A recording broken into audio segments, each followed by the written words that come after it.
बोलो सतगुरुदेव की जय हो। एक मानदाता चक्रवर्ती राजा था। चक्रवर्ती राजा का अर्थ होता है जिसका पूरी पृथ्वी पर शासन हो, और उसके अंतर्गत छोटे छोटे नवाब राजा लोग होते हैं, वो उसको टैक्स देते हैं, उसके पराधीन होते हैं, उसके आदेश से चलते हैं, सब कार्य करते हैं।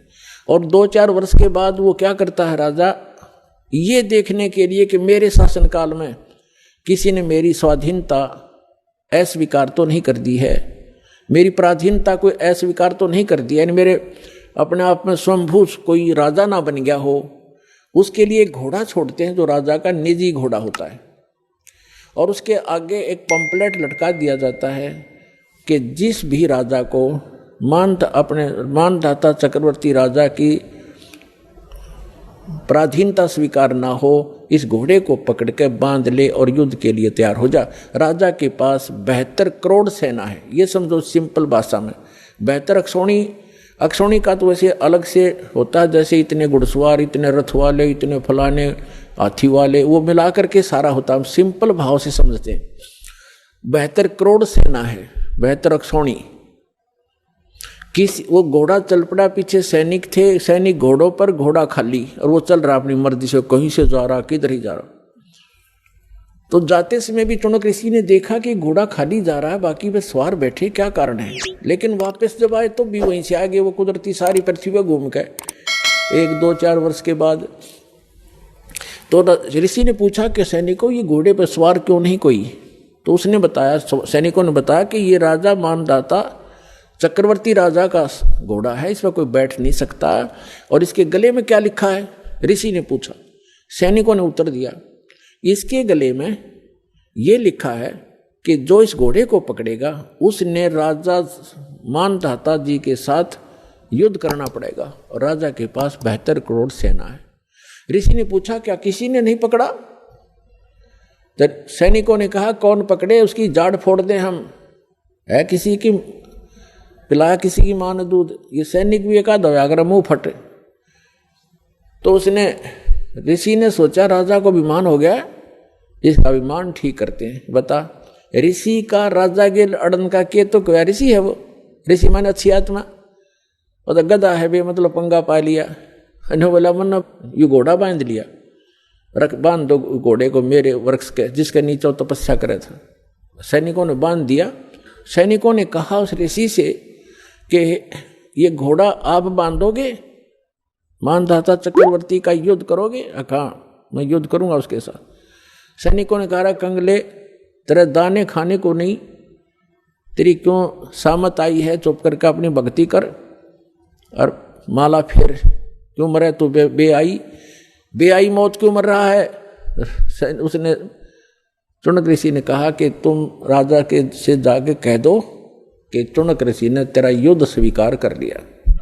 अब सैनिकों ने आकर के राजा को नमक मिर्च लगाई और कहा कि आज एक व्यक्ति ने हिम्मत की है आपका युद्ध उठने की, और कल को दूसरा बकवाद करेगा। राजन nip the evil in the bud, बुराई को स्टार्ट में ही खत्म कर देना चाहिए। राजा ने फिर कह दिया जाओ।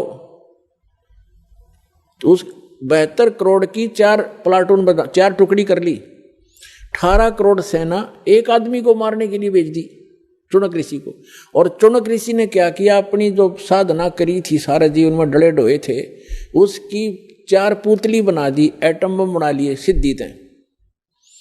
एक एटम बम छोड़ दिया पुतली, उसने कत्लेआम मचा दिया। घड़ियां पुतली होगी हजारों करोड़ों की संख्या में, और कत्लेआम मचा दिया, और वो खत्म हुई सिद्धि। वो तो जो निकल गया बाण, वो बम। राजा ने दूसरी टुकड़ी 18 करोड़ की भेज दी, ऋषि ने दूसरी पुतली भेज दी। ऋषि ऐसे 72 करोड़ सेना का नाश कर दिया, कत्लेआम कर दिया। किसने, उस चौनक नाम के ब्रह्म उपासक ने, उस काल के उपासक ने, ब्रह्म के उपासक ऋषि ने। अपने आत्मा चाहे तो गोली से मार दे, और किसी के पास वचन की ताकत जंतर मंत्र है उससे मार दे, भगवान के दरबार में दोनों दोषी बराबर होते हैं। अब इसके विषय में सूक्ष्म वेद में परमात्मा ने अमरवाणी में कहा है, सच्चिदानंद घन ब्रह्म की वाणी में, कि 72 अक्षौणी अक्षय करी वो चौनक ऋषिश्वर एक ये दे धारे जोरा फिरे भाई सभी काल के बेखे। ओए होए 72 अक्षौणी खा गया वो चुनक ऋषिश्वर एक मानदाता राजा की 72 करोड़ सेना का नाश कर दिया। किसने? उस चुनक ऋषिश्वर अकेले ने। ऋषिश्वर जैसे मुनि और मुनिवर और मुनीश्वर, एक तो मुनि आम साधक और मुनिवर उन साधकों में श्रेष्ठ मुनि, और फिर मुनीश्वर उन श्रेष्ठ मुनियों में भी परम श्रेष्ठ, यानी उस मुनीश्वर ऋषिश्वर ऋषिश्वर उस तीसरे नंबर के गुड बेटर बेस्ट, उस बेस्ट यहाँ के बेस्ट जाने जाने वाले ऋषि के ये कर्म है 72 करोड़ सेना खाली। ये सूक्ष्म वेद में परमात्मा बता रहे हैं। 72 अक्षौणी खा गया वो चुनक ऋषिश्वर एक, ये दे धारे जोरा फिरे भाई सभी काल के बेखे। जोरा माने मौत, जरा माने बुढ़ापा, यह अंतर समझना कदे भूल जा। जोरा मीन संत भाषा में जोरा माने मृत्यु। कहते हैं ये दिखे संत ऋषि महर्षि, ये तो चलती फिरती घाल है। ये दे धारे मौत फिरे, ये संत नहीं, ये मौत है।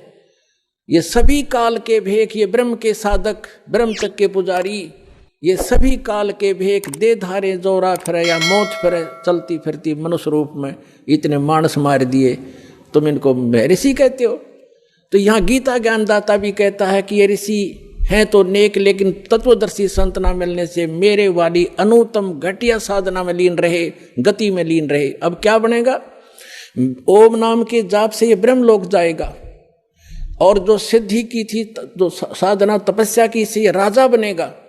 और जो इसने 72 करोड़ सेना मार दी, वो बैड अकाउंट अलग से लिखा जाएगा, इसको फिर भोगना पड़ेगा। ब्रह्म ओम नाम की साधना से ब्रह्म लोक में जाएगा, वहां अपनी पुण्य समाप्त करके इस मंत्र के जाप का नाश करके कमाई का ये वापस आएगा, राजा बनेगा पृथ्वी पर। फिर खूब पाप कमाओगा। राजा शिकार करते हैं, अपने अहम के कारण दुनिया मरवा डालते हैं, कत्लेआम कर देते हैं अपने राज्य के लिए, वो पाप इसके बुरे में लिखे जाएंगे। फिर ये कुत्ता बनेगा और इसके सिर में कीड़े पड़ेंगे इस ऋषि चुनक का, और जितने सैनिक मारे थे वो गिन गिन का बदला लेंगे इसका। तो यहां कहते हैं फिर ये खाक मुक्ति हुई।